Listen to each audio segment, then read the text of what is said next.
In today's video, I'm going to teach you how to use Trello for personal use. Whether you're organizing a project, planning your week, or simply getting your life more streamlined, Trello is a fantastic tool to bring order to potential chaos. Let's get started right away and walk through the process step by step. First things first, you'll need to log in. Head over to the Trello website, and up in the top right corner, you'll see the login button. Give that a click. If you're using your Google account for added convenience and speed, simply select the option to log in with Google. Once you click on it, you'll be prompted to choose your account from a list. Select your Google account and voila, you're in. Now that you're logged in, it's time to create your first Trello board. Direct your attention to the top ribbon and locate the Create button. Click on it and you'll be given the option to start a new board.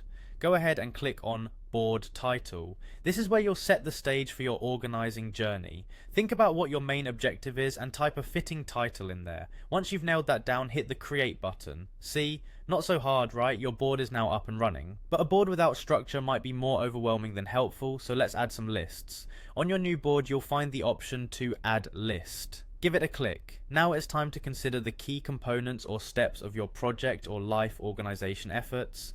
For instance, you might want to create lists called To Do, In Progress, and Completed. Type in the list names, and once you're satisfied, click on Add List to save each one. With lists down, it's now time to populate them with cards. Look for the Add a Card button in your first list, typically sitting right underneath the list title.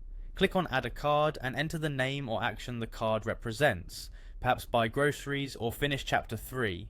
After typing in your card name, you'll want to save it. An easy way to save your card is simply to click somewhere outside the card creation area, and just like that, your card is part of your Trello board, sitting neatly under its assigned list. And there you have it, a straightforward way to use Trello for managing your personal projects. Once you've mastered this foundational workflow, you can explore Trello's more advanced features like card descriptions, due dates, and labels. These additional tools can help fine-tune your personal organization system even further. So go ahead, give it a try, and watch as your productivity flourishes with Trello. Thank you for watching, and happy organizing.